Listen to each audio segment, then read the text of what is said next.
Hi friends, welcome to relax recipes. இன்றைக்கி நம்ம கேப்ப உப்மா ட்ரெடிஷ்னல் ஸ்டைலில் எப்படி பண்ணலாம் தாங்க பார்க்க போகிறோம். கேப்ப உப்மா இப்போ உள்ள ரவை உப்மா மாதிரியெல்லாம் பண்ணுனா நமக்கு அந்தளவு ருசி இருக்காதுங்க. நம்ம அந்த ட்ரெடிஷ்னல் ஸ்டைலில் பண்ணால் தான் அதோட சத்தும் கிடைக்கும், அந்த டேஸ்ட்டும் ரொம்ப நல்லாயிருக்கும். அம்மா எப்போதுமே கீரை, சின்ன வெங்காயம், புளியெல்லாம் சேர்த்து தான் கேப்ப உப்மா பண்ணுவாங்க. இன்றைக்கி அந்த ரெசிபியை தான் இன்றைக்கி நம்ம பார்க்க போகிறோம்.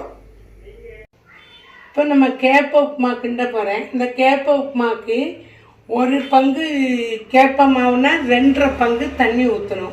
நான் இப்போ 2 கப்பு கேப்ப மாவு எடுத்திருக்கேன். 4 கப்பு தண்ணியும் 1 கப்பு புளி தண்ணி. புளினா நெல்லிக்காய் அளவு புளி எடுத்து ஊற வச்சு அதை கரைச்சி வச்சுருக்கு. இதுக்கு சின்ன வெங்காயம் வெட்டி வச்சுருக்கேன், அதுதான் நல்லா இருக்கும்.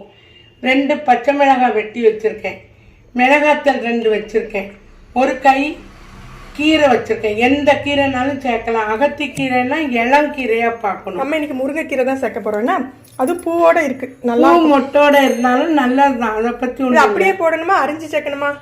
அரிஞ்சு சேர்த்தா நல்லது. சரி, இப்போ தாளிச்சிடலாமா? தாளி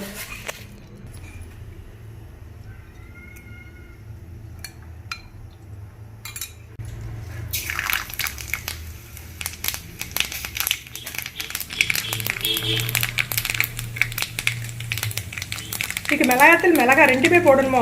ஆமாம், 2 மிளகாத்தல் வாசத்துக்கு மிளகாய் போட்டாலும் நல்லது.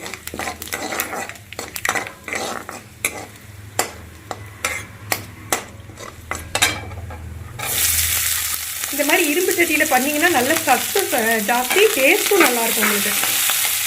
ஆனால் இப்போ எல்லாருமே நம்ம நான்ஸ்டிக் தான் யூஸ் பண்ணுறோம். ஆனால் இவங்கெல்லாம் அந்த காலத்து பாத்திரங்கள் வச்சுருக்கிறதுனால இரும்பு சட்டியில் செய்கிறாங்க.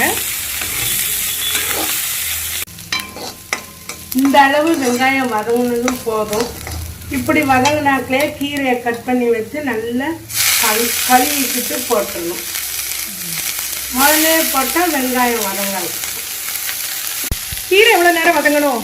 2 நிமிஷம் வதங்கினா போதும். ஏன்னா உப்புமாவோட சேர்த்து வேற வேகும்ல. இப்போ கீரை வதங்கிட்டு நல்லா இதுக்கு நல்லா வதங்கியாச்சா. இதில் புளி தண்ணி ஏற்கனவே அளந்து வச்ச தண்ணி அதையும் ஊற்றி உப்பும் போட்டுடணும்.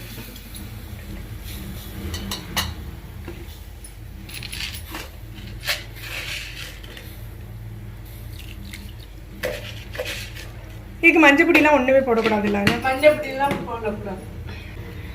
இப்போ பாருங்க நல்லா கொதிச்சிடுது. இந்த கொதிச்சதும் கொஞ்சம் தீயை லைட்டாக குறைச்சி வச்சுட்டு நடுவில் கோபுரம் கணக்கா மாவை தட்டிடணும். தீயை குறைச்சி வச்சுட்டு ஃபுல்லாக மூடாமல் கொஞ்சம் லைட்டாக ஓப்பன் விட்டு மூடிக்கிடணும். ஒரு 8 நிமிஷம் ஆயிட்டுலாம் திறந்து பார்த்துருவோம்.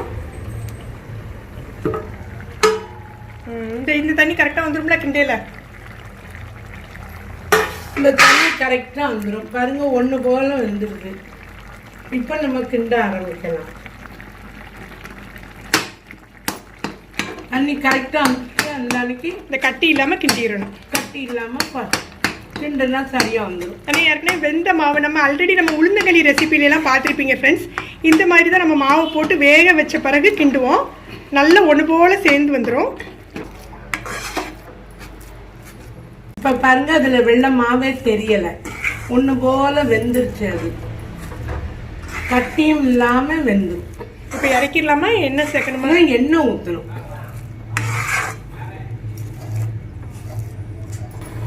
இது நல்லெண்ணெய். என்கிட்ட செக்கெண்ணெய் ஊற்றுறதேன். செக்கெண்ணெய் இல்லைன்னா நீங்கள் என்ன எண்ணெய் யூஸ் பண்ணுறீங்களோ ஊற்றிக்கிடுங்க.